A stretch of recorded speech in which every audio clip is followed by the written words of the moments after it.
it's SIMONESHARICE, and we are going to go straight into this video. We are working with HAIRVIVI. Their units come pre-bleached. As you can see already, the knots are already done for you. There's a headband inside, and you have these awesome combs in case you guys are wondering. So this video pretty much is going to be the beginner's guide on how to install a curly lace frontal wig. Sometimes curly lace frontal wigs are a little bit harder, so I wanted to show you guys how you make it look nice and get it to kind of fit your head and make it look, you know, good for you. So I'm gonna start off by just parting my hair. I did pluck the unit in the front. If you guys are not familiar with how to pluck, I do have a video showing you guys how I plucked my unit. So to get started, I like to get my part first. Then I like to use mousse and I like to set the hair. Now when I say set the hair, I pretty much want the hair to be as flat as possible and going in the direction that I want it to go. So we want it to go in a side part direction. Kind of making it lay nice and flat. Next, I'm gonna go ahead and use my Got To Be spray. Now, if you're new to my channel, you guys know I usually cut my lace in 3 parts because it makes it so much more easier. And I like to have the lace on because when I spray the wig, I can actually pull the lace tabs down, as you can see right here, to make sure it stays in place. Like you see me doing right here once again. Next, I go ahead and just cut it off, and you're gonna do this for both the left side and the right side.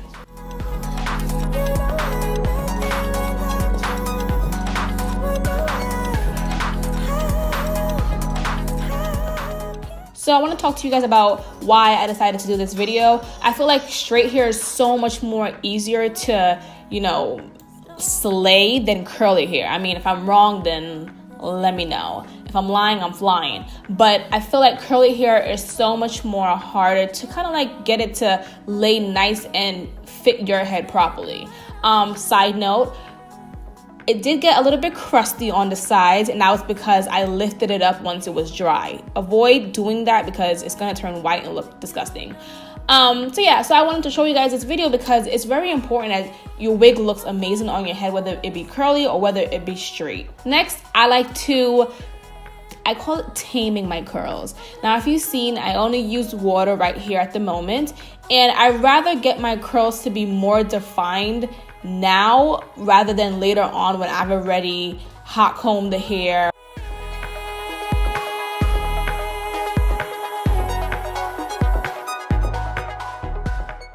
I didn't like this length for me, so to trim to your liking while it's wet, I did go ahead and stretch the hair a little bit because it was just coming out better rather than me cutting it while it was curly.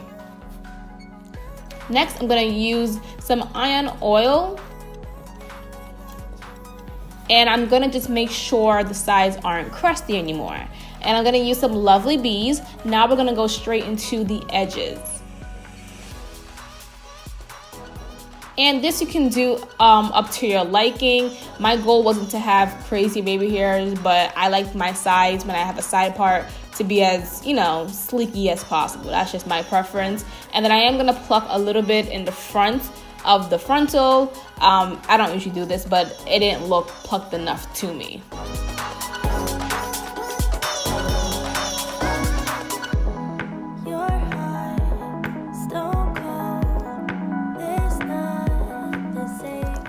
My next step would be to go ahead and hot comb the hair.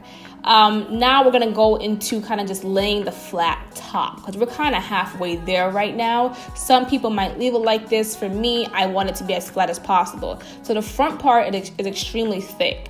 I recommend putting it into pieces and just hot combing it like that. You don't have to do literally skinny rows by rows, but break the top part into 3 pieces so that you're making sure that you're getting it to be as nice and flat as possible.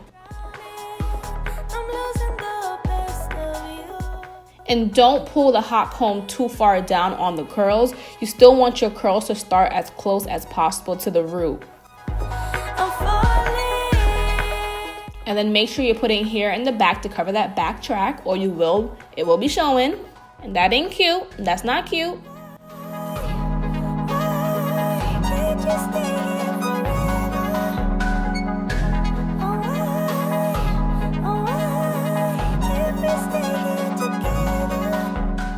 From now on, from this point on, I'm just gonna go ahead and be putting my finishing touches on it so that I can, you know, make sure I love my unit. And I wanted it to be more of a layered look, so you can see I'm going in with a razor and a scissors. If you love your hair the way it is, you can stop right here, but for me, I want to go a little bit more in depth. So that's what I'm doing right now. I am going to go ahead and define my curls and just keep hot combing until I get it to be as flat and to my liking, guys. But you're pretty much done. You're pretty much done. If you're like anal like me and you just, it's never perfect enough for you, you might still be sitting here doing this like I am. But if you are just like, yo, this look good to me, then you're good. You're good, okay? Next, I'm gonna go ahead and put some oil and use that to scrunch my curls up. This is my favorite oil for curly hair or for weave, period, because it's not oily, but it still gives your hair that pop of sizzle, that sizzle. It makes your hair look like it's lifelike. I love it. One more step, guys. We are going to kill our hair with mousse, and then we're done.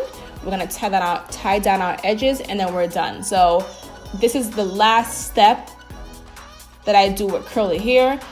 I kind of avoid putting the curls, the mousse, all over the curls because you don't want crunchy curls. You want your curls to still feel very soft. And what I love about this mousse is it does not give you crunchy curls. So here I am again perfecting, but I'm pretty much done, you guys. I hope you guys really enjoyed this video. I absolutely love this hair from HAIRVIVI. I think the curls were amazing. It does not swell because I did wear it. I am wearing it right now, a day later. It does not swell. So honestly, I had a great experience with it. It did have a slight smell, but nothing for you to really go nuts about. But I will see you guys in my next video, and bye guys.